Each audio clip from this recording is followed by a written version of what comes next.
United Nations general assembly के मंच से पीएम मोदी ने कोरोना महामारी को लेकर सकारात्मकता का संचार किया। इस महामारी की वजह से दुनिया भर में बढ़े संकट को लेकर पीएम मोदी ने दुनिया को राहत भरा आश्वासन दिया। अकेले खुद की मदद नहीं बल्कि दुनिया को साथ लेकर चलने के मकसद से पीएम मोदी ने वायरस वैक्सीन के उत्पादन में दुनिया के दूसरे देशों को मदद का भरोसा दिया। हालांकि इसको लेकर वो अपने ही देश में विपक्ष के निशाने पर भी आ गए, लेकिन WHO ने पीएम मोदी के इस आश्वासन के लिए उनकी तारीफ की है। जी हां, विश्व स्वास्थ्य संगठन के डायरेक्टर जनरल टेड्रोस एडनम ने ट्वीट किया है, लिखा है, समर्थन के समर्पण के लिए आपका धन्यवाद पीएम मोदी। सिर्फ एक साथ अपने संसाधनों को लोगों के हितों के लिए इस्तेमाल कर हम कोरोना की महामारी को खत्म कर सकते हैं।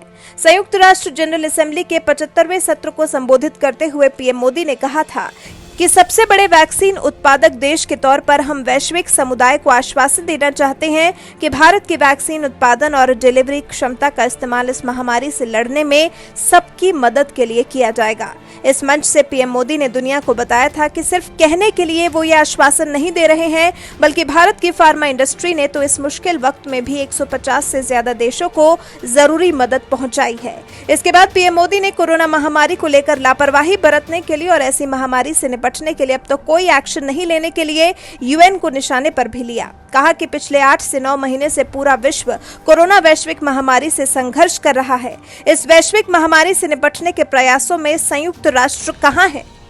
एक प्रभावशाली रिस्पांस कहां है? वहीं संयुक्त राष्ट्र में ग्लोबल कम्युनिकेशंस के under secretary general Melissa Fleming ने मोदी के आश्वासन को स्वागत योग्य करार दिया। पीएम मोदी ने तो इस महामारी के वक्त में पूरी दुनिया को साथ रहने के लिए कहा ही। उनसे पहले पिछले हफ्ते यूएन के सेक्रेटरी जनरल एंटोनियो गुटेरेस ने जनरल असेंबली को एड्रेस करते हुए वैक्सीनेशनलिज्म को दुनिया के लिए बेहद खतरनाक बताया था। गुटेरेस ने ऐसे देशों पर निशाना साधा जो सिर्फ अपने लोगों के लिए कोविड-19 वैक्सीन के लिए डील कर रहे हैं।